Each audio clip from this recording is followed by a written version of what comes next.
Hello everyone, welcome back to Breaking News Nigeria. So Sowore has just spilled the bitter truth. Many Nigerians have, either ignored, misunderstood, or never truly heard before.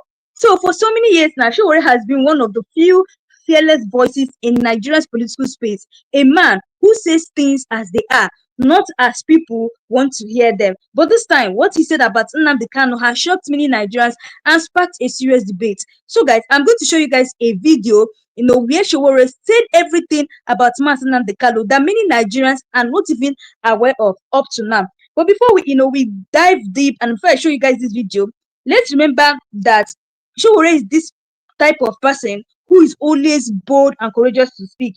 He always stands for truth, justice, and freedom of speech.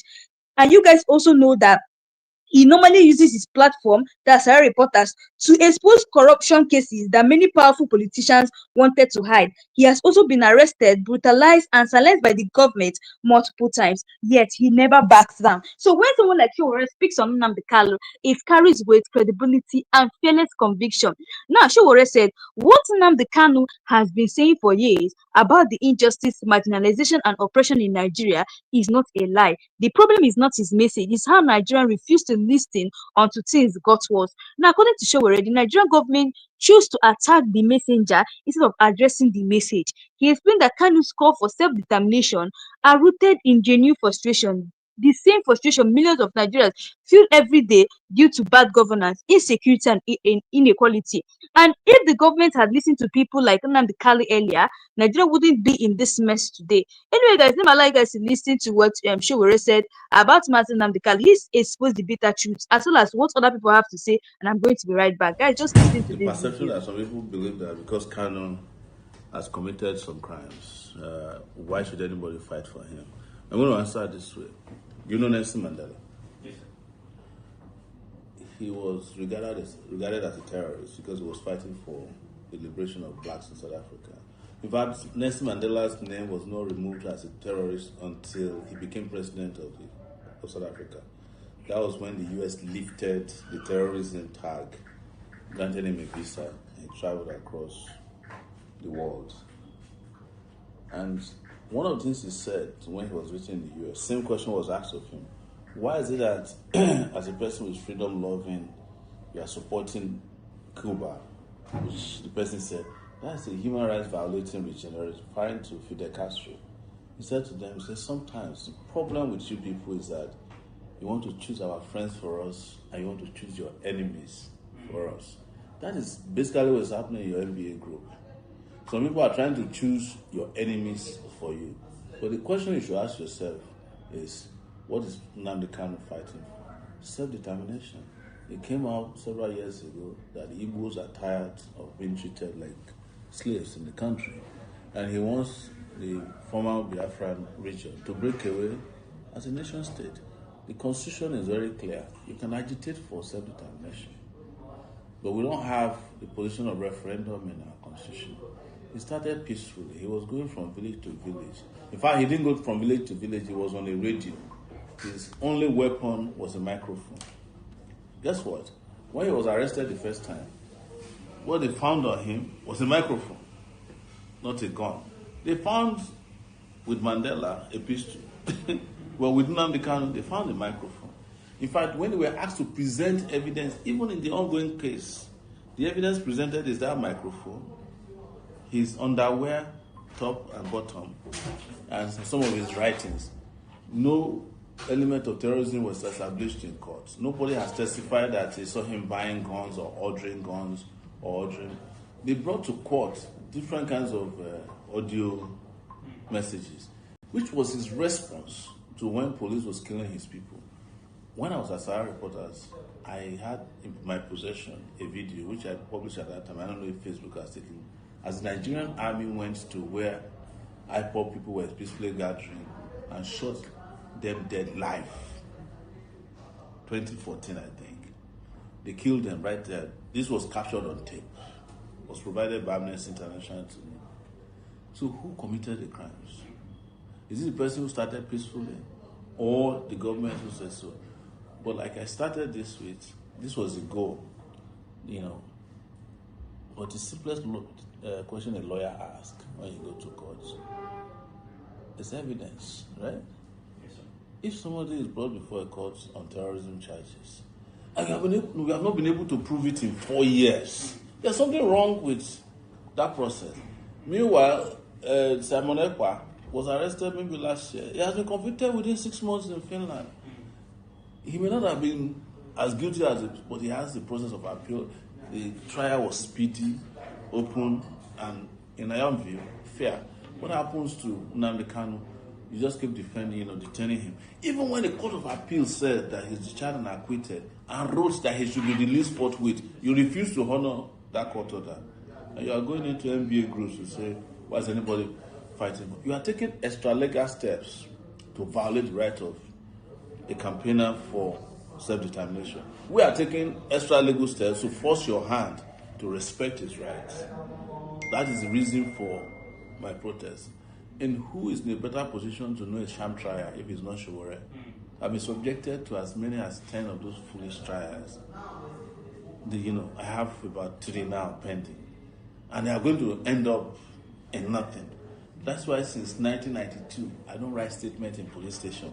They sit me down, we are reading your rights to you, because I know we are not going to trial, for which my statement will be needed. And if I'm going to trial, my statement will not count if you have made up your mind that I'm guilty as charged. So tell your NBA friends that first and foremost, we are disappointed in them. They are not even represented in court to observe the trial. The same way they did to me in 2019. The NBA cannot, the American Bar Association sends representative to all my court trials. The Nigerian Bar Association is not in court, even as a friend of the court. You should be there standing up and say, my Lord, can we guide you? This is what the law says.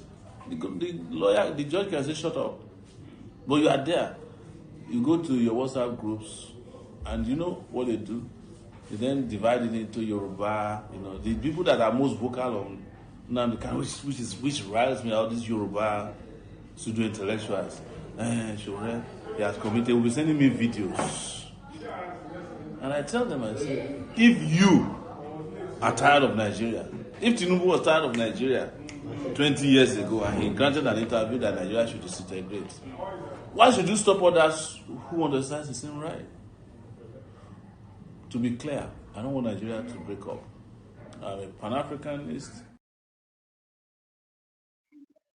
So, guys, I'm sure you guys have listened to what Sowore said. Now, many Nigerians have been made to believe that Nnamdi Kanu is simply a troublemaker, a rebel, or even an enemy of the state. But Sowore's statement challenges that narrative. He said the government and media internationally painted Kanu as a villain to discredit his movement. Now, according to Sowore, the real threat is not Kanu, it's the truth he represents. And when you think about it, that's powerful, because time and time again, Nigerian leaders have used propaganda to distract citizens from the real issue, which is corruption, ethnic equality, and political manipulation. So Sowore is saying if Nigerians understood the message behind Kanu's movement, many would see he's fighting a battle that affects every region and not just the southeast. Now, guys, listen to what these people also have to say about Mazi Nnamdi Kanu. This wonderful interview from them, what they said about Mazi Nnamdi Kanu's trial, and I'm going to be right back.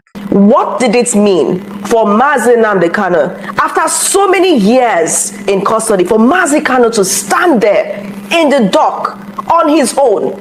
If he wins or loses this case, what would it go down in history as? What would be the story of Mazi Nnamdi Kanu in that moment, standing there, the Constitution in one hand, his case in the other, and all the other documents that he had, he recited, he challenged the court.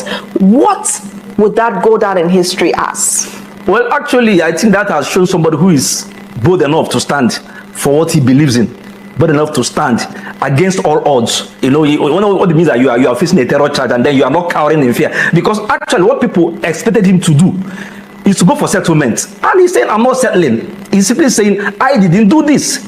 I know a lot of people have approached him to try to settle out of court, to try to look at the option of settlement out of court, to try a sort of ADR. But he shows someone who is very resolute in what he wants. He's already making headlines. All of us are talking about him today because he's resolute in what he wants to achieve. So what's the case? What are the key issues in Mazi Kano's case? We're seeing him in court. We're talking about what the court is doing, what police is doing.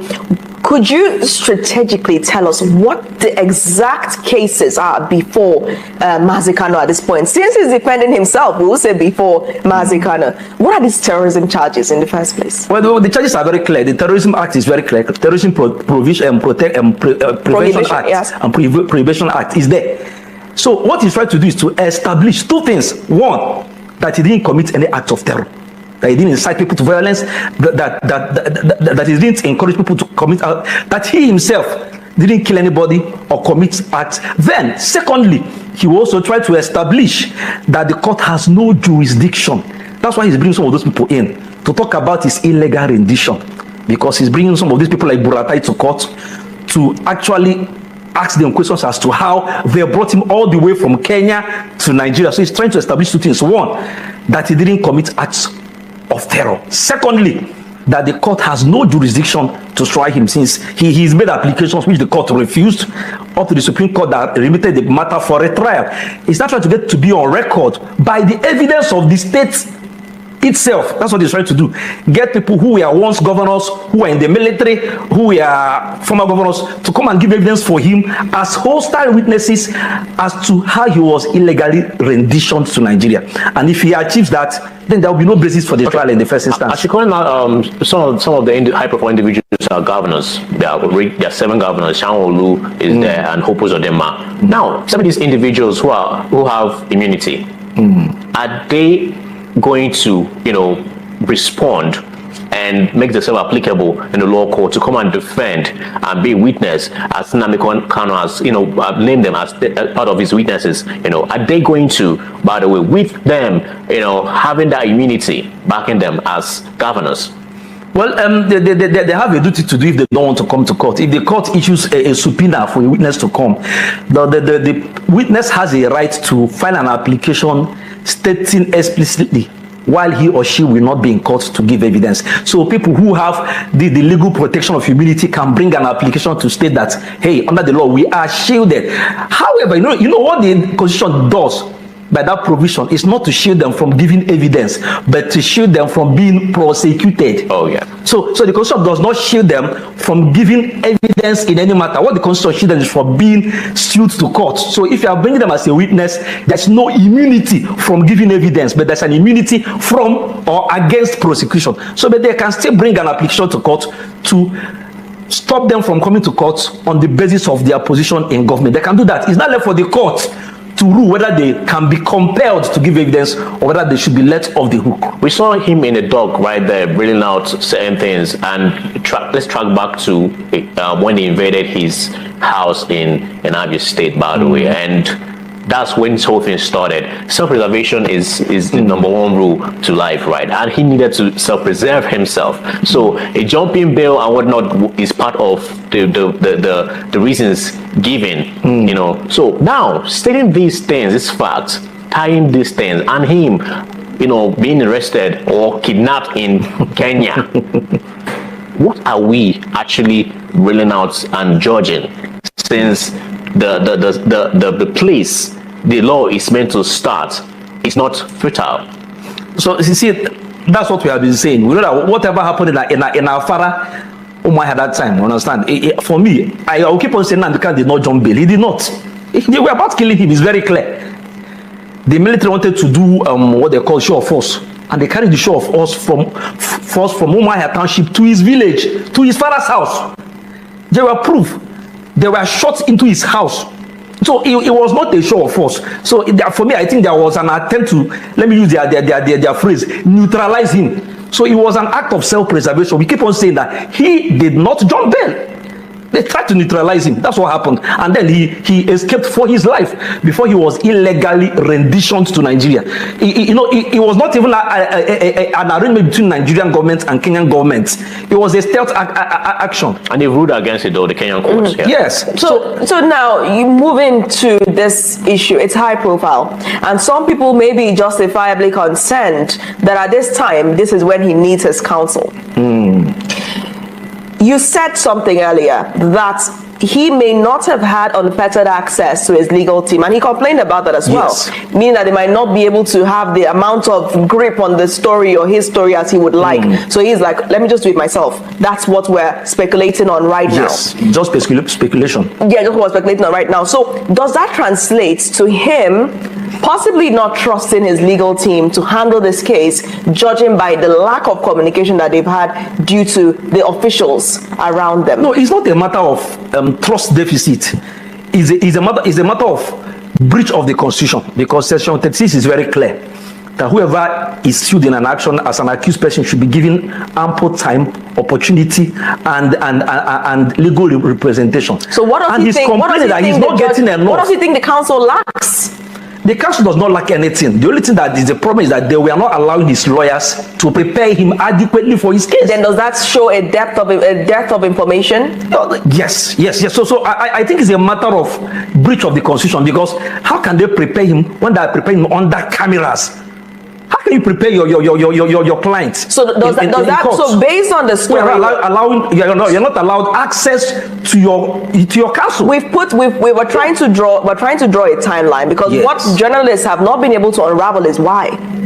So if we're to make a story out of this, Mazi Kano has not had as much access to his legal counsel as he would like. Yes. Essentially, that means he's not been able to converse with them. And what are you conversing about? Information. Yes. So if he feels his legal counsel has enough information, then he can go ahead. You already ruled out financials. You ruled it out. The lawyers will not have adequate information. Exactly. So one of the reasons why bail is granted is to allow an accused person to prepare his case. How can he prepare his case under CCTV cameras? What will his lawyer say? So this is whatever his lawyer will say will be used against the lawyers. So we're using the elimination method. We've eliminated financials, it cannot be financials. Eliminated trust. It's not a trust deficit. Yes. But it's possible that it's an information deficit. Definitely. So he feels he has the most information about his case. Definitely. And as such can present and defend his case. You see, there are things as a client you can only tell your lawyer, and no other ears will hear it. Because when you tell your lawyers things, you divulge some information that is not meant for the other ear. Your lawyer will now help you to prepare your case better. Imagine where the prosecution is also listening to your conversation. How will that case be conducted? The state is prosecuting. The state is monitoring the preparation of an accused person. So he doesn't have unfettered access to his lawyer. That's why one of the reasons for bail application is allowing the accused person to go home, sit down with his lawyers under confidentiality to prepare his case, so that he comes to court, the state does their case, the defense does the defense. But this time around, the state who is prosecuting is also part of the legal team, because they are listening to every conversation. So let me jump in now. Every question that whatever Nandikano will tell them, the state will already know. So what will he say again? Let me throw in a spanner. You've established that, okay? Based on what happened with the NMA coming in and debunking the initial report that his own medical team gave, do you think that somewhere in Mazi Nnamdi Kanu's mind, he is feeling like he doesn't know who could be complicit? Do you think he's envisioning a case where it's impossible to trust anybody? Like any politician, politicians can hardly trust anybody, right? You don't know who wants what. Do you think that he's wondering if every other person has been influenced? Now we've already heard, Kanu Agabi is a strong lawyer, powerful and the rest. But from what he experienced at NMA, saying that his condition is not life-threatening. And we saw his team earlier appeal to the NMA not to be compromised. They said it because they envisioned the possibility. Now, this is not to say they were, but his team initially envisioned the possibility and appealed to them not to be used as weapons or tools. Do you think that beyond the issue of information, death of information possibly, that he could also have been thinking of the issue of if anybody could be complicit, if anybody could be acting against him? Because sometimes the enemy lies within. Well, question you have to ask is that when the enemy said that he was fit, did they produce any result? They ran a check on him, right? Did they produce any medical result that his liver is functioning, his kidney is functioning? Did we see that? They simply said, we think he's fit to stand trial, right? Now they can say, no problem, let me stand trial. Let's go ahead with trial. So I think it's a matter of a lot of people will believe, general view believe that NMA did it. You know, you are conducting a medical examination under the watchful eye. NMA's position is justified. My question to you, Barrister Wabuko, is could that anti-incident have affected Mazi Kanu in a certain way that he's wondering if everybody else is compromised? Definitely, he's seen himself as being alone. There's nobody on his side again. So he has decided to go all out to defend himself without anybody assisting him this time around. So I think that he doesn't actually believe that any other person can assist him now. If every other thing is working against him, the medical team, in fact, he was not even allowed. Imagine where he was not, his lawyers were not even allowed, his doctors were not even allowed to examine him. And the court had to order NMA. Why should the court order NMA? Doesn't he have his own medical practitioner? Must he be the NMA? So what are we saying? So if you are sick, the court will order an association to come and examine. What do you want the association to do when the government is involved? What are we saying? What are we saying? We've talked about information. Yes. Now we're bringing in the issue of suspected anxiety over who can trust, who can I trust? Yes. Is that a valid point? Very, very valid. Did you expect the NMA to do the opposite of what they did? Would you expect the NMA to say that he's not fit to stand trial? We're talking about his counsel now. We're talking about his counsel. I said earlier on that his lawyer cannot prepare him when the prosecution will also be part of his preparation, because whatever they are doing, they will do it in custody, in DSS custody, with CCTV cameras. What will he tell his lawyer? So, see, there are information that you will not divulge until you go to court. So this is this information will not be in the open even before the matter goes to court. So this is not a case of him not probably trusting those around him. This is a case of him saying, it's better I keep what I know in my head. Inside, and then say it open. The table. Okay. Yes, and say it open so that every ear will hear it, because if he does that, the oath of confidentiality will be broken, because whatever he's telling his lawyers, DSS is aware of it, federal government is aware of it, Justice Omotoso is aware of it, even before the matter is given as an evidence. So and they wait for him. So he'll be ambushed in court. This time around, he has decided that since he can't discuss privately with his lawyer, keep it inside. He wants to internalize and break the table in court. Exactly, break all the legs of the table, so that everybody will hear it, including the media, including the press, including every other person in the court. They will hear it for the first time. So are we eliminating the death of information and possible suspicions around complicity? As regards to his legal counsel, issue of suspicion is not there, but issue of lack of access, unfettered access to his legal counsel, that is what has really played out. Okay. Let's talk about Mazi Kanu's personality and the kind of person he is. He can be provocative sometimes and all that, his temperament and all. How can he manage in a law court that they need order in the court? You know, being the kind of person he is it going to be excuse of those attitudes while he stand, as a self-defendant? I think the court will try to control whatever is happening. The court is the dominus litis of a case, so the court will try to slow him down. So he raises his voice, he starts screaming.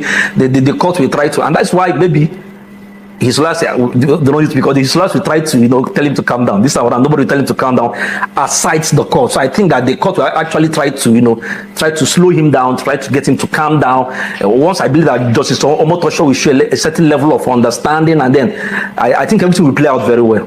Okay, looking at this case, right, from a permutation, how would this pan out after the 90 days? If granted. If granted, by the way, yeah. Well, nobody can say. Nobody can say what is going to happen, because I think that until he gives his evidence in court, there are some evidence he might give. The court might decide that some of those information is not right for the public to hear. So, but then when he goes into the dock to give evidence, we're going to see what's going to happen. But for now, nobody is sure what will transpire in court. Nobody's very sure. Are we about to experience a shockwave in Nigeria that same things that are going to be said in that law court is going to have a ripple effect? That's exactly what Mazi Kanu is trying to do. He's trying to make sure that, because I know that there are certain things he may want to say, and his legal counsel will say, please don't go there. Don't cause chaos or crisis. So from the grapevine, right? Yeah. Said that certain reasons, part of the reasons why what is happening now is happening is because these individuals, these legal luminaries, always try to avert certain things to be said and put out there. So continue. So when you are representing a client, there are certain information a client will give you. You try to rearrange it, or there are things you tell your client, please don't say this in court, okay? Let's rather go throughout this route. Now the lawyers, they know the decorum of the court, they know the demeanor of the court, they know the mindset of the courtroom, and then the setting. So they will try to avoid some certain things. But this time around, I think Nnamdi Kanu doesn't want that. He wants to roar. He doesn't want to follow the normal courtroom decorum and etiquette. He just wants to speak his mind. So I think he's telling his lawyer, stay off. Let me see what is on my mind. But then I think that the court will want to try to, slow him down to get him to maintain a certain level of courtroom decorum and etiquette, because if that is not done, I don't think the matter will go on successfully. Knowing fully what the kind of person Nnamdi Kanu is, right? And right about now is him trying to say the raw truth. Do you think this truth, that the truth is going to come out from this litigation that's going to happen, is going to somehow destabilize the state? I don't know what he wants to say, but I suspect that whatever he wants to say will be earth shaking. And then maybe in the course of the trial, the judge might want to make sure that nobody, of course, has access to the courtroom. The court may decide to congest the courtroom, so it will just between him. Yeah. But we do see clips do leak. Clips do leak from the courtroom. Okay, so now speaking of clips leaking, right? Now we're seeing a VDM who, of course, is a social media personality, also an activist, and he's been very vocal. And lots of Nigerians are happy that he has finally commented on the Nnamdi Kanu case. So he is saying that all of this is just for public sake. Okay, in line with what Oji said, he said Nnamdi Kanu will likely be released at his old age. That's the government's plan. All these court appearances are just for public sake. Many Southeast leaders are behind his arrest. That's what BDM is saying about it. How do you respond? Do you think that Nnamdi Kanu, would they want to keep him maybe for 20 more years, as BDM is saying, till he's old and too weak to agitate for Biafra? VDM is a content creator. He's free to say anything he wants to say. I understand. Whatever he says is a very big falsehood. See, this Nnamdi Kanu's case is not a common case. Even the federal government is not finding it very, very easy. Understand? Because this is a matter that has gone viral. It's not the everyday criminal matters that comes to court that will just be expeditiously tried, right? So it's a very sensitive issue. It's an issue that has to do with beyond a region, beyond a sub-region. It's a matter that is sensitive to the hearts of Igbo, wherever they are, whether they are in the southeast or outside the southeast. So it's a matter that has to do with self-determination. So whenever you mention Biafra, a certain kind of emotion is evoked in the heart of the Igbo man and the Igbo woman. So the federal government is not actually trying to detain him. For now, if you ask me, my personal view, as at this stage, the federal government is actually in a dilemma. So away from do we convict him? Do we free him? Yes. The federal government is in a dilemma. Speaking of this dilemma, Oji. Yeah. Talking about convicting Nnamdi Kanu, you're a lawyer. Yes. How would you convict somebody that the processes of bringing him into the country and the self-preservation when they invaded his family house in Omaya? So where do you start from to put the traces? That is really what I'm saying. That the federal government is facing a dilemma because Nnamdi Kanu has kept on happening. Two major planks. One, that he didn't jump bail, because the reason he was denied bail the second time was that he allegedly jumped bail in the first time. Yeah. And he's saying, I have the right to be granted bail. I didn't jump bail. There was an attempt on my life. I only tried to preserve my life. The Constitution guarantees him the right to life. So we have two more questions before we wrap up, because we're running out of time. So, guys, I'm sure you guys have listened to this wonderful interview of what they said about Mazi Nnamdi Kanu. So let us take the next news here.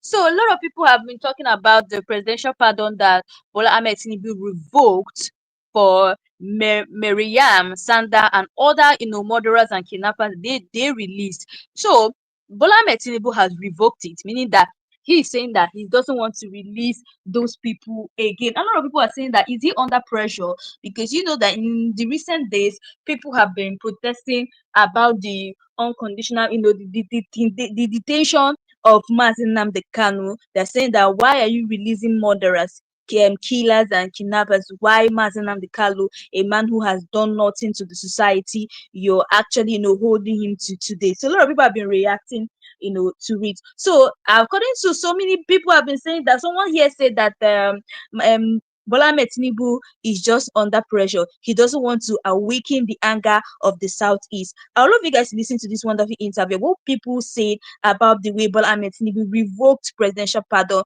for so many people, including Miriam Sanda. You guys are aware of the woman who killed her husband in 2017. Guys, watch this video. Now, for a review of the prerogative of mercy list by President Tinubu is Frank Tietie. He's a human rights lawyer and RISE analyst. Thank you so much for joining us on Newsnight. Good to have you. It's been a while, too.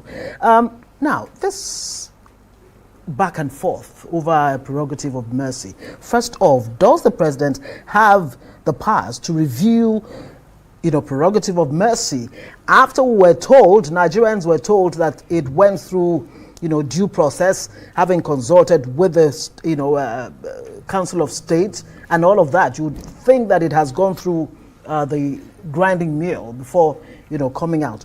What do you make of this? Does the president have the power to review? Oh, well, I think it offends the powers of the president for anybody to call for the review of an act of the president pursuant to Section 175 that has been sealed and communicated to the Nigerian public and that has been technically accepted by the persons who benefited from it. It's very offensive to the principle of presidential federalism for anybody to think that he can reverse an act of the president. It's not possible. And the act of the president, when he's exercising his discretion in his personal capacity, has a tone of finality and cannot be reviewed even by the courts or any other authority. Even the president himself cannot review it, because if we are talking about the seal, the signature of the president that has been attached to a certain document that has passed through, the consultation of the Council of State and then communicated. It cannot be. You see, we cannot make a mockery continually of our presidential system as if we revel in this third world status by which we operate our government. It's not possible. Irrespective of how bad you consider the list to be, government runs on certain principles. Now, as we speak, there could be a reason why that list could be reviewed only on the grounds of fraud and misrepresentation. That is, those persons who advise the president, whether from the Office of the National Security Advisor, whether from the Office of the Secretary to the Government of Federation, or to the Chief of Staff of the President, if they, for example, committed fraud or misrepresented certain facts to the president, then on that basis, the president will now announce that for such and such a reason, which he did not, reflect his discretionary power, he is reversing it. You cannot just tell the Nigerian people to whom belongs sovereignty of this country. The president, you see, the powers of the president are so constitutional in the sense that the entire powers, the executive powers of the federation are concentrated in the man. And you see, when he now decides to exercise discretion to pardon somebody, nobody, even himself, cannot reverse it. So it's just unfortunate that this is happening. But what is going to the implication is that it's going to expose the presidency not only to ridicule but to serious investigation, serious scrutiny to see to what extent and how possible did you have those names. Understandably, states can actually carry out certain deals with bad guys. Right. Instead of allowing 1 million or 100,000 kidnappers to be on the prowl, get one of them, let's do a deal, and then promise that if this deal, if the information you are passing out, if it becomes fruitful and we catch or eliminate certain number of kidnappers, we will advise the president to pardon you. Right. Now, so there's really nothing wrong, and one would have expected the presidency to explain the reason why it gave out that list, not to take the lazy approach of just kowtowing to public, criticism. Yeah. If that is the case, the president ought to because many Nigerians cried out against the removal of subsidy in such a manner, the president ought to have reversed it. Many Nigerians cried out against, tariffs in electricity. The president ought to have reversed it. You don't run a government that way. A president is not moved before the president applies the seal of the Nigeria's president. It's not about Bola Ahmed Tinubu. It's about the protection of the exalted office of our president. Okay. You cannot subject him to this, topsy-turvydom by one sort of public or opinion. You don't know the things, the secret things that go in government. Okay. So the president's spokesman ought to have explained and not take the lazy and easy way out of just reversing it and making a mockery of our presidency. It's not acceptable. All right, Frank JJ, just looking at the statement released by the presidency today, the second paragraph reads thus: following consultations with the Council of State and public opinion on the matter, the president directed a further review of the initially approved list for consideration in furtherance of the president's discretionary powers under Section 175, subsection 1 and 2 of the 1999 Constitution as amended. That's the statement of the presidency. And I thought I should highlight that because you did raise some questions about that. But my question really to you is that this decision has also gained mixed reactions. Some have said this shows, the review of the clemency shows that there's a listening government in power. No, it's not about that. If we had a listening president in power, like I just mentioned, he would have reversed the subsidy removal. He would have reversed the increase in tariffs. So I reversed many of the loans that we intended and we ultimately borrowed. You see, at the time the president signed the first list, it was a completed act that he no longer had power to reverse. And it was already accepted. And you see, the good thing about it is that we have courts that will interpret this ultimately. So the president does not have power to convict anybody. As at the time he had completed the pardon of these persons, they were all free. The president is not the judiciary. Section 5 of the Constitution confers in him all the powers, the executive powers of the Federation. But on that note, he has exercised those powers. He can no longer exercise judicial powers by saying, no, I no longer consider you fit for pardon, and I want you to go back to prison. The president cannot do that. It's not within his remit. It's not within his constitutional remit. So the good thing is that we have records. So it will be tested. We have people, an offer was made by the president of pardon, and then they have accepted. President, you can no longer take back your pardon. It doesn't matter whether you go back to the Council of State. You are therefore at that point exercising judicial powers, which you do not have as president. So now that should one say the damage has been done? Those who were in the first list and are not on this second list, whatever the second list is, whose names have been removed from that initial pardon, what exactly can they do? Can they have, or do they have legal recourse? They are pardoned by the President of the Federal Republic of Nigeria. And so the second list does not have any effect. So they have to take action. I expect them to go to court immediately and claim whatever the president has given to them. You see, that's a better and easier way for the presidency. Right. Rather, because if you must, if you look at from common, precedents, if the only reason the president is saying he's reviewing the list is because there's a fraud. It's because somebody put a name there that he didn't approve. Was not meant to be there in the first place. Okay. It doesn't matter. No matter how you feel bad that there were drug offenders, sex traffickers, or kidnappers, or murderers there, it doesn't matter. We're talking about the person that represents the entire sovereignty of this country. Right. You don't mess him up. When he takes a decision, you assume that there must be a higher reason, much higher than yours, because at his disposal are pieces of information that the ordinary man does not have. All right, very quickly, two decisions that were also made today. The president moved the prerogative of Mercy Secretariat from the Ministry of Special Duties to the Ministry of Justice under the Attorney General. And then he also asked the Attorney General to put in place measures to ensure that this does not recur. So what Frank, I know you want to jump in there. No. I don't like the presidency of my country. Wait, Frank JJ. Because, people will ask, why are we moving this? Does it change anything? Since the Attorney General was also a part of the committee, in fact, the head of the committee from the get-go.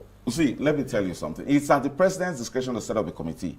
The understanding of Section 175 is that the president himself decides to dename anybody that he wants to forgive. He wants to show mercy and give pardon. That settles it. But you see, what the presidency is doing, which is offensive which should be offensive to constitutional law practice, is that you cannot now fail to give the reason why you are reviewing the list.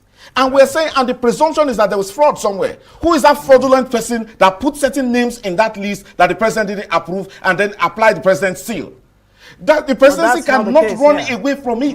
And I'm telling you, if we have proper investigative journalists here, they should go and meet every one person on the previous list, on the first list, which I consider as a valid list, and ask questions. There were things that happened. People, there were exchanges, there were deals that were made, and I don't have any problem with it so long as the president, in his constitutional power under Section 175, considers it is in the best interest of Nigeria. Best interest of Nigeria. Nobody should reduce the powers of the president in this manner. And it's embarrassing. It's not because it's President Tinubu today. We need to protect the presidency for this country, for our future, for our stability, and not subject it to this kind of ping pong and reduce it like this. If that's the case, then let us now mount up so much pressure on the presidency. It will change whatever decision it has taken before. That's a joke. Is that why they gave him so much powers under Section 5 of the Constitution? What you're saying is a bad precedent. Well, it does seem like it's a case of damned if you do, damned if you don't. And like they say, I mean, governance is not a popularity contest. Who put those we have to say there? Thank you very much. So, guys, I'm sure you guys have listened to that wonderful interview. Many people have been reacting to the way Bola Ahmed Tinubu revoked his presidential pardon, people he gave presidential pardon to. And many people started seeing it as if he was under pressure, because many people are calling him out for not releasing Mazen Nnamdi Kanu, but he's going ahead to release criminals, murderers, and kidnappers. Now, for the fact that many people have been, Sowore has come out to talk about, many things that Nigerians don't know about Mazen Nnamdi Kanu. It shows that if Sowore's words are true, then Kanu's continued detention is not just about law, it's about silencing dissent. Sowore has only stood for freedom of expression. And in this case, what he said, he's warning Nigerians that if you keep quiet when one man's voice is suppressed today, yours might be next tomorrow. This is not just even an Igbo issue, it's a Nigerian issue. They call for justice, fairness, and equity, cut across all tribes, Yoruba, Hausa, Igbo, TV, Ijo, and more. That's why this statement has made so many Nigerians begin to rethink what they were told about Mazen Nnamdi Kanu. Now, after Sowore's statement, went viral, Nigerians took to social media to react. And I'm telling you what some people said. So someone here said, at last, someone who's not afraid to say the truth out loud. Then another user said, so Sowore is saying what many of us have been scared to say, that Kanu's message is the truth, even if his methods are debatable. But others are disagreeing. Some people are also disagreeing about what Sowore said. Some people are saying Sowore is trying to romanticize someone who broke the law. The government had to act. Now, whether you agree with Sowore or not, one thing is clear. His message has reopened an important national conversation. Are we truly want Nigeria if justice, equity, and freedom only apply to a few? As Sowore said, the truth will always remain bitter, but it must be told. So, guys, I love you guys to listen to what Sowore said again, and drop your thoughts in the comment section below. So, guys, what is this? The perception that some people believe that because Kanu has committed some crimes, why should anybody fight for him? I'm going to answer this way. You know Nelson Mandela? He was regarded as a terrorist because he was fighting for the liberation of blacks in South Africa. In fact, Nelson Mandela's name was not removed as a terrorist until he became president of South Africa. That was when the US lifted the terrorism tag, granted him a visa, and he traveled across the world. And one of the things he said when he was visiting the US, same question was asked of him. Why is it that, as a person who is freedom-loving, you are supporting Cuba, which the person said, that's a human rights violating regime, referring to Fidel Castro. He said to them, sometimes the problem with you people is that you want to choose our friends for us and you want to choose your enemies for us. That is basically what is happening in your MBA group. Some people are trying to choose your enemies for you. But the question you should ask yourself is, what is Nnamdi Kanu fighting for? self-determination. It came out several years ago that the Igbos are tired of being treated like slaves in the country. And he wants the former Biafran region to break away as a nation state. The constitution is very clear. You can agitate for self-determination. But we don't have the position of referendum in our constitution. He started peacefully. He was going from village to village. In fact, he didn't go from village to village. He was on a radio. His only weapon was a microphone. Guess what? When he was arrested the first time, what they found on him was a microphone, not a gun. They found with Mandela a pistol. Well, with Nnamdi Kanu, they found a microphone. In fact, when they were asked to present evidence, even in the ongoing case, the evidence presented is that microphone, his underwear, top and bottom, and some of his writings. No element of terrorism was established in court. Nobody has testified that they saw him buying guns or ordering guns or ordering. They brought to court different kinds of audio messages, which was his response to when police was killing his people. When I was at Sowore Reporters, I had in my possession a video which I published at that time. I don't know if Facebook has taken. As the Nigerian army went to where IPOB people were peacefully gathering and shot them dead live. 2014, I think. They killed them right there. This was captured on tape. It was provided by Amnesty International to me. So who committed the crimes? Is it the person who started peacefully or the government who said so? But like I started this with, this was the goal, you know. But the simplest question a lawyer asks when you go to court is evidence, right? If somebody is brought before a court on terrorism charges, and we have not been able to prove it in 4 years, there's something wrong with that process. Meanwhile, Simon Ekpa was arrested maybe last year. He has been convicted within 6 months in Finland. He may not have been as guilty as it, but he has the process of appeal. The trial was speedy, open, and in my own view, fair. What happens to Nnamdi Kanu? You just keep defending, detaining him. Even when the Court of Appeal said that he's discharged and acquitted and wrote that he should be released forthwith, you refuse to honor that court order. And you are going into NBA groups to say, why is anybody fighting? You are taking extra legal steps to violate the right of a campaigner for self-determination. We are taking extra legal steps to force your hand to respect his rights. That is the reason for my protest. And who is in a better position to know a sham trial if it's not Sowore? I've been subjected to as many as 10 of those foolish trials. I have about 3 now pending. And they are going to end up in nothing. That's why since 1992, I don't write statements in police station. They sit me down, we are reading your rights to you, because I know we are not going to trial, for which my statement will be needed. And if I'm going to trial, my statement will not count if you have made up your mind that I'm guilty as charged. So tell your NBA friends that first and foremost we are disappointed in them. They are not even represented in court to observe the trial. The same way they did to me in 2019. The NBA cannot. The American Bar Association sends representative to all my court trials. The Nigerian Bar Association is not in court, even as a friend of the court. You should be there standing up and say, my Lord, can we guide you? This is what the law says. The judge can say, shut up. But you are there. You go to your WhatsApp groups, and you know what they do? They then divide it into Yoruba, the people that are most vocal on Nnamdi Kanu, which riles me out, these Yoruba pseudo intellectuals. Sowore, he has committed, will be sending me videos.